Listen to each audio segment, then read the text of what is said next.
And I'd also like to strongly support the retention of the amendments which Deputy Munster succeeded in getting into the bill, which I think were badly needed, on page 11 of the bill that went into the Shannon, to evaluate projected impact on the wellbeing and health of local residents, and subsequently on originally in page 13 the assessment and the impact, that being done by the authority on by the new authorised regulator in relation to the wellbeing and health of the local residents. And I also want to, of course, support strongly my colleague Deputy Brendan Ryan, who has sought to replace, to ensure that that basic safeguard that Deputy Munster managed to get into the bill in relation to the wellbeing and health of local residents, that it is thoroughly evaluated and to put it there at the centre of things. And in fact, it's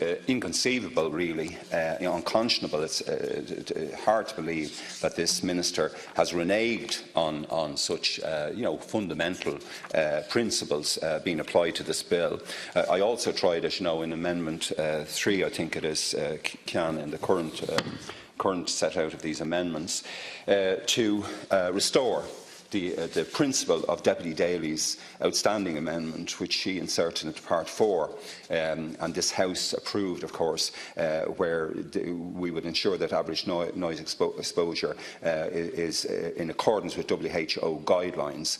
We did specify there, Deputy Daly specified 40 and 45 decibels, but people, understand the kind of range of noise that we're talking about. But certainly the principle of in accordance with WHO guidelines. So I tried to ensure that that would be a fundamental principle of the bill, and it is totally deplorable, I think, that this bill has been rushed, Minister, the way it has. I think you made a fundamental mistake in this bill, which will be on your record forever, I think.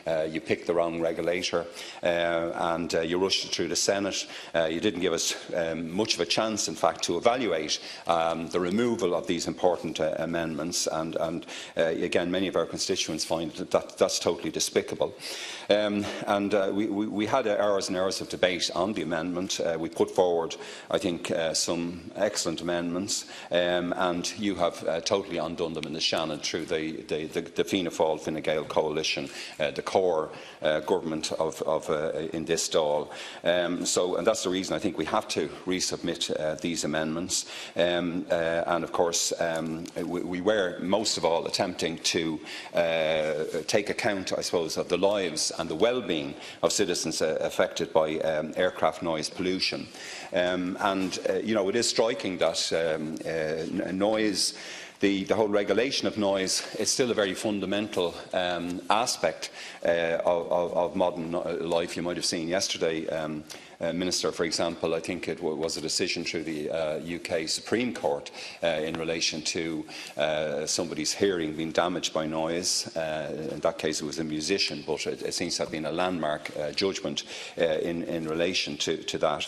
So I want to put it on my record, my total opposition to this terribly short time frame we've been given to us deputies since yesterday afternoon, and we just had effectively, Minister, a couple of hours to submit amendments. We were busy in committees and other activities, having greeted Speaker Pelosi and listened to her address, and so many things were happening. So it has, I believe, happened, the conclusion of this bill, in a very undemocratic fashion. And in circumstance, I think if you're on this side of the House, as I've said to you many times, Minister Ross, you would have been screaming and shouting at us about how undemocratic the procedure that you're now implementing is playing out. I'd also like to put it on the record, it's very disappointing, of course, you've never accepted the invitation of the residents of St Margaret's, the ward, and of all those involved in the forum and other community groups to visit the most affected locality, St Margaret's, Newtown, and all those communities closest to Dublin Airport. I believe that invitation was extended to you. Since you took up your position as Minister for Transport, Tourism and Sport, it would have been an easy enough meeting for you to organise. You'd have seen it first first-hand the noise levels from the constant takeoffs and landings, and that that these communities are living with night and day. So again, I want to support the restoration of Deputy Munster's First Amendment there, and the First Shannon Amendment, of course, deleted that, and it would restore, I think, the principle of the well-being and the health of local residents to the centre of the principles of this bill. And I also, of course, warmly welcome Deputy Ryan's amendment to that amendment, which was slightly reworded, but the thrust of the original Deputy Munster's amendment remained the same. And I think, again, Deputy Ryan would emphasise the well-being and health of those residents and the impacts on local communities. But the point here is, Minister, that most of all, you're avoiding addressing the health and well-being of local residents. You're not making that central to your deliberations and to the conclusion of this bill. We know, I think, about the detrimental impacts of on health from noise pollution. I just mentioned to you there a recent case, I think it was yesterday in the UK. But we have to acknowledge, I think, the crucial importance of health for all those who live in the vicinity of the airport. And I think we're producing legislation, that old principle that at least we should do no harm, like the Hippocratic Oath, is perhaps one that ministers ministers and deputies and all representatives should take.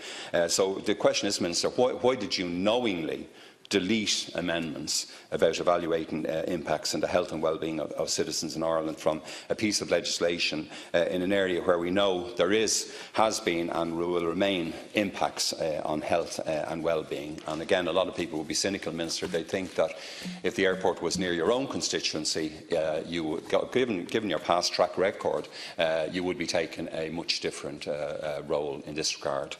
Again, if there were no detrimental impacts on the health and well-being of local residents, why would you object to these provisions? We can only assume, I think, that there are indeed negative impacts of aircraft noise pollution on the people living around the airport, and obviously all residents affected by aircraft noise, and such assessments would prove this and provide evidence for residents should they wish to pursue legislation. And as I said, of course, on report stage, I supported strongly Deputies Daly and Munster and their colleagues on these amendments. At that stage, of course, it was revealed via documents released under FOI that Fingal County Council had expressed a clear desire to you and to your officials not to be the noise regulator because of the clear conflict of interest and lack of independence of the Council from the Dublin Local Authority. We were sent papers, I think, by some constituents recently that indicated, of course, that the sheer dependence of Fingal County on the airport is much more profound than the 8% you mentioned, because of all the businesses in the airport zone and the rates that they pay as well. Like, we're talking about a huge chunk of the county's income comes from this, and there's no question, I think, that down the line the regulator will change. There are issues, of course, around resources the Council would require to take on the role of competent authority, and it was interesting to note that the officials of Fingal County, whom I hold in high regard again, they expressed their great reservations on the Minister's course because of potential issues in future, and of course the possibility that the Council could be open to legal challenge up to European levels. And as I said at report stage, we're closing now in on the airport cap, I think. An annual figure of 40 million passengers may happen sooner rather than later.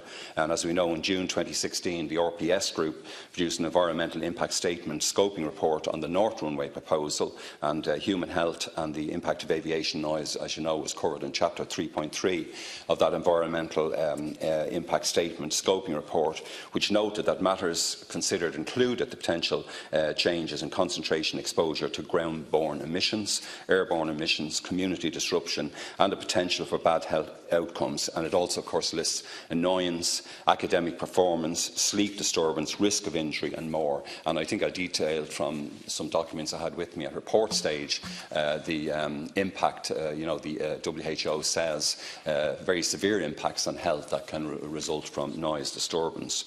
And the evidence, of course, raised in the Fingal consultation with regard to environmental noise, including aircraft noise, which includes evidence from the European Environmental Agency, the EAA, EMA and the World Health Organization lists a wide range of medical conditions, of course, and other problems. They include cardiovascular disease, hypertension, coronary heart disease, myocardial infarction, cognitive impairment, including impacts on children's reading and education.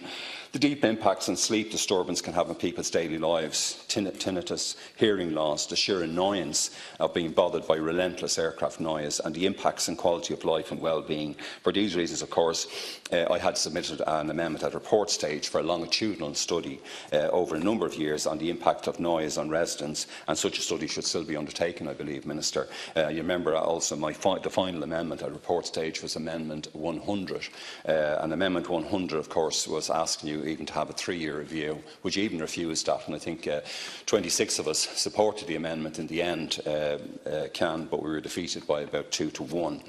But I think the balanced approach is in the EU regulation 598/2014, the reason for the aircraft noise regulation bill, for this bill, and people of course talk about the balanced approach, which would include quieter aircraft and all kinds of noise abatement. But as I previously said during our debates in the bill, and I quote, one of the problems we have in our legislation is that there is no comprehensive noise legislation regime or national regulator. I mean, that is a huge lacuna, as you know, Minister, and that's the reason in the 2006 noise regulation, we in this House, you were in the other House at the time, Minister, for a long time, but those was in this House. It was an issue at the time because, and we made EPA, in fact, the actual noise regulator. Again, you don't seem to have noticed that when you're preparing for this bill. So we've not established a totally independent regulator so far, and local authorities, of course, have to deal with that matter day in, day out. So I previously asked you to try to address this by including the specific measure in the legislation. With every piece of legislation, of course, there's opportunity to gather more data, to understand the impacts of legislation, to improve the lives of citizens in all areas of life. And those amendments we had at the report stage, in relation to assessment, of course, they were you know, it was capable of providing, I think, guidance on this, Minister, and to enable us to return to it, you know, month after month, year after year, and to check it out. So my own amendment, of course, is Amendment 3. Which is to say that, and it's a redrafting really of Deputy Daly's amendment, the competent authority shall direct the airport authority to ensure that average noise exposure is in accordance with WHO guidelines as applicable. And as I said, it was, of course, originally an amendment by Deputy Claire Daly on the noise levels as per the WHO guidelines. And the Shannon Amendment number 3 deleted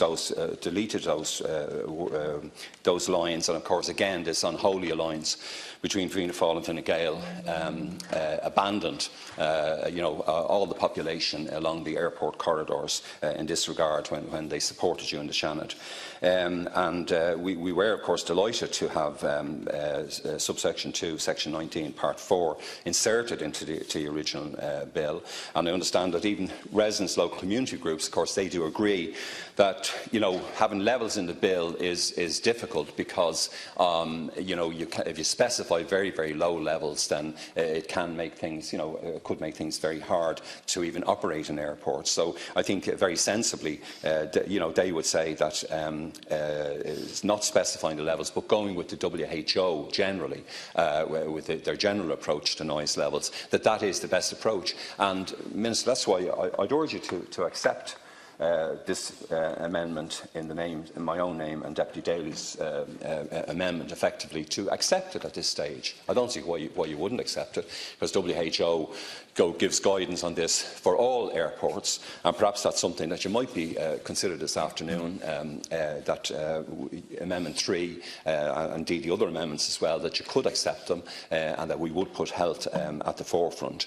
As I said, I believe there are areas of St Margaret's, of course, which can reach almost double the levels that we were specifying, but certainly, you know, people experience decibel levels up to 60. But the provision does allow for the levels to be revised in accordance with WHO. So we go with World Health Organization rules, and why shouldn't we be working actually towards best practice in the WHO? So that's the reason I framed the amendment in the way we framed it in our second attempt to have a stab at it. I note, yeah, as I said to you earlier, there was a legal case yesterday in the UK Supreme Court, where the court upheld a complaint about noise from a musician, but it was regarded as a landmark case, because we're a common law jurisdiction with the UK, of course, it's something that our own legal system will have to keep an eye on over the years. But the WHO, of course, Regional Office for Europe says, and I quote, that noise is an underestimated threat that can cause a number of short and long-term health problems, such, for example, again, as I've mentioned, sleep disturbance, cardiovascular effects, poorer work and school performance, hearing impairment, etc. And the office says that, I quote, noise has emerged as a leading environmental nuisance in the WHO European region, and the public complains about excessive noise more and more often, end quote. And of course, the WHO also provides preferred limits for noise levels, saying the guidelines for community noise recommend less than 30 A-weighted decibels in bedrooms during the night for sleep of good quality, less than 35 A-weighted decibels in classrooms to allow for good teachings. Guidelines for night noise recommend less than 40 decibels of annual average outside of quietness outside of bedrooms to prevent adverse health effects from night noise. And the WHO Office for Europe also estimates, according to available EU data, that about 40% of the population of the European Union countries is exposed, for example, to road traffic noise at levels exceeding 55 decibels, 20% is exposed to levels exceeding 65 decibels during the daytime, and more than 30% is exposed to levels exceeding 55 decibels at night. And of course, getting above 55, you're getting really into disastrous territory, Minister, in relation to health. And as I said, the WHO, of course, published the noise guidelines for the European region on the 10th of October before your legislation, and the accompanying documentation said that the main difference with previous guidelines are, and I quote, stronger evidence of the cardiovascular and metabolic effects of environmental noise, inclusion of new noise sources, which includes aircraft, rail and road traffic, use of a standardised approach to assess the evidence, a systematic review of evidence, to find a relationship between noise exposure and risk of adverse health outcomes, use of long-term average noise exposure indicator to better predict adverse health outcomes, to end quote. And this information, I think, from the WHO also clearly supports our amendments, or these three amendments, for the health and well-being of residents to be taken very seriously into account, Minister, in the regulation of aircraft noise. And, you know, again, it seems incredible that got on your record when you're in opposition in the Seanad and in this House, that you wouldn't be standing with us here today and ensure that, you know, at least these general amendments in relation to health and well-being are put into the legislation. And of course, in its report, and I quote, the burden of disease from environmental noise, quantification of healthy life years lost in Europe, end quote. WHO found that in relation to cardiovascular diseases, I quote, the evidence from epidemiological studies on the association between exposure to road traffic and aircraft noise and hypertension and ischemic heart disease has increased during recent years. And road traffic noise, of course, has been shown to increase the risk of ischemic heart disease, including myocardial infarction. Both road traffic noise and aircraft noise increase the risk of high blood pressure. So it does seem to me, Minister, that you know, there is a critical case that we should have these references restored, that you should accept the amendments in Deputy Ryan's name, my own name, which are a reflection again of amendments of Deputy Munster and Deputy Daly. That would be the right thing to do today, and I'd urge you to follow that course of action. Thanks, Ken.